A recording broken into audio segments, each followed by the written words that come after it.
दोस्तों नमस्कार। मैं नरेश पाल किराड़ी विधानसभा से।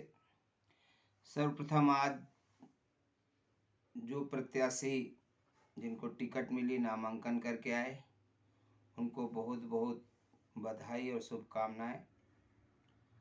आगे अब लगातार 15 दिन तक सब लोग अपनी बात कहते रहेंगे। मैं प्रत्याशियों से अपील करता हूं कि अभी उन्होंने जो रेवड़ी जिसको बोलते हैं, केजरीवाल ने ही नाम दिया, रेवड़ी का मतलब सिर्फ यही है कि वह अधिकार नहीं होता है, बांटने वाला जिसको चाहे दे जिसको चाहे ना दे, इसलिए उसको रेवड़ी बोलते हैं।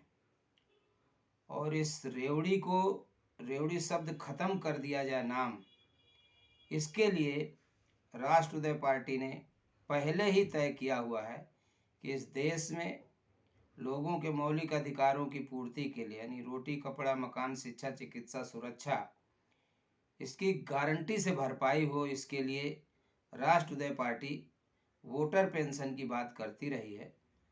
और सबसे पहले हमने कहा है कि हम इसको 3 चरणों में लागू करेंगे। पहला, इस देश में जितना किन्नर समाज है जो 18 साल का हो चुका है उसको परमानेंट मिलेगा, और जो पैदा होने वाले बच्चे हैं उनको उसी समय से फ्री शिक्षा चिकित्सा सुरक्षा उपलब्ध कराई जाएगी। और ये बहुत बड़ी बात नहीं है, शुरुआत इसलिए मैंने करी ताकि लोगों को इस बात का ध्यान रहे कि सबसे ज़्यादा अगर कोई पीड़ित समाज है तो यही है। जब आपके यहाँ खुशियों में आते हैं तो आपको उनका व्यवहार भी अच्छा नहीं लगता है, इसलिए घर घर जाके भीख न मांगनी पड़े, बधाई के नाम पर उनको ये सब न करना पड़े। सरकार की पहली जिम्मेवारी है कि उनके लिए पहले व्यवस्था करें। उसके बाद महिला वोटर पेंशन लागू किया जाएगा। महिला वोटर पेंशन बार बार मैं इसीलिए कहता हूँ कि जो रेवड़ियों का सिस्टम है, केजरीवाल ने कहा था कि मैं 2100 रुपये दूंगा, सब लोग 23 तारीख को रजिस्ट्रेशन कराने जाएं। मैं कह रहा हूँ जब आप सभी को दोगे तो रजिस्ट्रेशन कराने की क्या ज़रूरत है? आपके पास वोटर लिस्ट पड़ी हुई है, उसमें जितने महिलाएं हैं उन सब का पहचान पत्र बना हुआ है। उस पहचान पत्र को ATM कार्ड के रूप में बना दो और 1 तारीख की सुबह जिस अकाउंट से चाहो सबके खाते में भेज दो। लेकिन इनको वास्तव में देना नहीं है। ये जो देने वाले हैं वो इस तरह से देंगे कि वो घूम फिर के इनके ही पास आ जाए। उसका एक जुगाड़ होता है जी, हम गरीबों को देंगे, और गरीब वो होगा जिसका सर्टिफिकेट बनेगा। सर्टिफिकेट बनाने वाले वही लोग हैं जो आपके 2100 में से 1500 रुपये खा जाने वाले दलाल टाइप के लोग होंगे, उनके पास जाएगा। और इसी रास्ते पर कांग्रेस भी चल पड़ी, इसी रास्ते पर बीजेपी भी चल पड़ी। हालांकि बीजेपी ने लिखा है कि हम गरीबों को देंगे, तो बताए ना भाई गरीब कौन है, किसको आप गरीब मानते हैं? जिस तरह से केजरीवाल ने कहा कि हम दिल्ली में फ्री बिजली देते हैं, छोटी से छोटी दुकान पे कनेक्शन होता है, उसकी शुरुआत 650 रुपये पर यूनिट से शुरू हो जाती है, पहले जमा होंगे। और आपका 3-4 मंजिल का आलीशान महल बना है, उसके हर फ्लोर पे मीटर लगा हुआ है। अगर 200 रुपये एक ही आदमी का 600 का बिल आया है लेकिन 3 मीटर है अलग अलग, उनको मुफ्त रहेगा। ये सारे रेवड़ियाँ जो हैं, मतलब बेशर्मी की हद है। क्या दुकानदारों के लिए जो बिजली दी जाती है वो देसी घी से बनती है? जहाँ से उत्पादन हो रहा है वो एक ही तरीका है, सबके घर जा रही है। ये केवल लूट का अड्डा है, क्योंकि दुकानदार मजबूर है। अगर बिजली नहीं रहेगी उसकी दुकान में सबसे पहले तो बेइज्जती होगी, क्योंकि उसके घर रोज लोग आने वाले हैं, दुकान पे आने वाले हैं, इसलिए मजबूर है। आपका जैसा ही तारीख पूरी होती, अगर बिल नहीं भरते तो वहीं से बैठ के काट देते हैं, करे स्मार्ट मीटर लगाए। मैं कह रहा हूँ सबसे पहला काम होना चाहिए कि बिजली पूरे देश में ना सही, राज्य सरकारें कम से कम दिल्ली जैसे शहर में सबके लिए समान रूप से लगे और छूट मिले तो सबको बराबर मिले। अगर आप वोटर पेंशन लागू कर देते हैं तो शायद इसकी ज़रूरत नहीं पड़ेगी, क्योंकि हमने माना जब सरकार शिक्षा के लिए 25% खर्च कर सकती है तो वोटर पेंशन पूरी GDP का महिलाओं को अगर अकेले दिया जाए तो 25% देने में 1 लाख रुपए सालाना होता है। अगर 1 लाख रुपए सालाना को बराबर 12 भागों में बांटा जाएगा तो 8,500 रुपये के आसपास उनके पास पहुंच रहा है। अब 8,000 ही दे दीजिए, लेकिन ईमानदारी के साथ सबके खाते में एक साथ जाना चाहिए, ताकि किसी को गरीबी का प्रमाण पत्र ना बनवाना पड़े।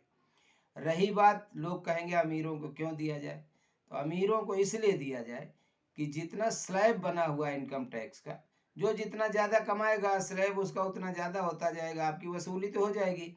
अगर आपको लगता है कि अमीरों को देने से भार ज़्यादा पड़ेगा, तो आप स्लैब का जो है वो बढ़ा दीजिए, जो 30% है उसको 40% कर दीजिए, तो जो उनको मिलेगा वही वापस फिर आपके पास आ जाएगा। ये हुआ एक ईमानदारी की बात। ईमानदारी से अगर सरकारें इसको लागू करेंगी, तो वास्तव में इस देश से गरीबी भुखमरी मिट जाएगी। और बाकी, जैसे अभी मैंने कहा कि केजरीवाल ने रजिस्ट्रेशन कराने के लिए कहा, एक तरफ कह रहे सभी महिलाओं को, तो उनकी पत्नी भी महिला है, पत्नी का रजिस्ट्रेशन क्यों नहीं कराया? उनके उम्मीदवारों के घरों में महिलाएं हैं, उनका रजिस्ट्रेशन क्यों नहीं कराया? केजरीवाल बेशर्मी से झूठ बोलता है कि सभी महिलाओं को दिया जाएगा, सभी महिलाओं को नहीं दिया जाएगा। ये जो उनके ऑफिस से तथाकथित गरीब बनेंगे उनको दिया जाएगा, और यही रेवड़ी है कि हमारा जिसका मन हो उसको देंगे, जिसका मन हो ना देंगे। किराड़ी में बेहिसाब सड़क नाली बर्बाद कर ऊंचा करके लोगों के मकान केजरीवाल सरकार ने ही बर्बाद किए हैं। खुद को इंजीनियर कहता है, शर्म आनी चाहिए उसको कि किराड़ी में इतने बड़े पैमाने पर लोगों के मकान बर्बाद हुए और कई निर्दोष बच्चों की जानें भी गई हैं। 3 प्रत्याशी किराड़ी में हैं। कांग्रेस से आम आदमी पार्टी के पूर्व निगम पार्षद राजेश लाला जी हैं, भाजपा से बजरंग शुक्ला जी हैं, और आम आदमी पार्टी से भाजपा के पूर्व विधायक अनिल झा हैं। तीनों के चरित्र को जब आप देखेंगे, तो दादागिरी करने का जो भाजपा का शौक रहा है, तो जो भाजपा में है चाहे भाजपा से निकल रहे हैं, उनका चरित्र बदल नहीं सकता है। लाला जी मेरे बहुत अजीज नहीं हैं, मैं सिर्फ ये जानता हूँ कि शायद उनको काम करने का एक जज्बा है। नहीं, कोई भी निगम पार्षद की सीट पे चुना हुआ है और उसके बाद वो पद छोड़ के विधायकी के लिए जाता है, मुझे ऐसी उम्मीद है कि वो केजरीवाल के काम से खुश नहीं थे, इसलिए उन्होंने रास्ता चुना है। और मैं किराड़ी की जनता से अपील करता हूँ कि भाजपा के एक निगम पार्षद भी यहाँ पर है और सांसद भी हैं, और आम आदमी पार्टी के निगम पार्षद 4-4 हैं। तो ये सब कुछ देखते हुए एक मौका कांग्रेस को भी दो और देखो कि काम करने का तरीका किसका बेहतर है।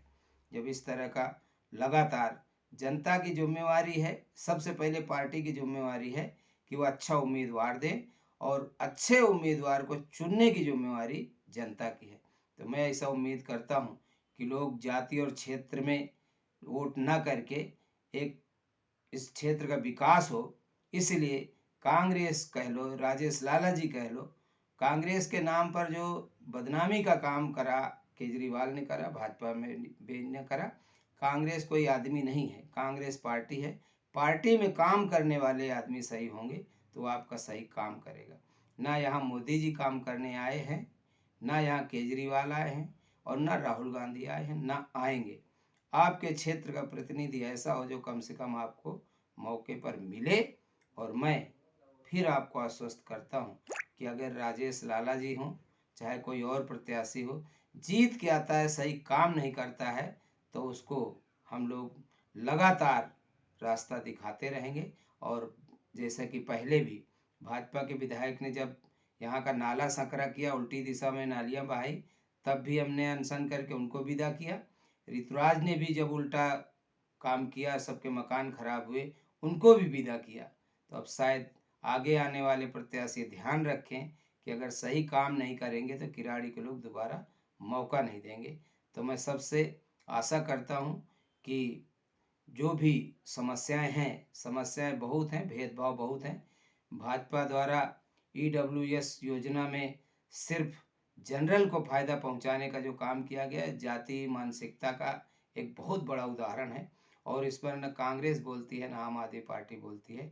राष्ट्रउदय पार्टी इस विषय में मुखर होकर काम करेगी और इस बात की लड़ाई लड़ेगी कि अगर EWS का फायदा मिलना है तो सभी समाज के लोगों को मिलना चाहिए। क्या SC ST OBC माइनॉरिटी में लोग गरीब नहीं होते, गरीबों के बच्चे नहीं होते? जो प्राइवेट स्कूल सरकारी ज़मीनों पर बने हैं, उनमें सिर्फ जनरल के लोगों को मुफ्त में शिक्षा मिले, ये बेहद दुर्भाग्यपूर्ण है। अगर इनकी ही तरह कोई दुर्भावनापूर्ण आगे सरकार बनी और वो ये कह दे कि जो लोग फ्री में पढ़ के आए हैं यानी ईडब्ल्यूएस वाले आए हैं उनको हम 10 साल शौचालय में अनिवार्य नौकरी लगाएंगे स्वीपर की, सफाई कर्मी की, तो शायद उनको अच्छा नहीं लगेगा।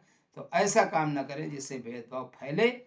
और वरना आपको पता है कि जनतंत्र है, तो जब जनता चुनेगी हमको, तो जब जनता चुनेगी तो उसी के हिसाब से काम होंगे। ध्यान रखें, भेदभाव को दूर करें और सबके लिए समान शिक्षा, चिकित्सा, सुरक्षा की व्यवस्था हो। इसी के साथ रात हो गई है। जय हिंद, जय भारत।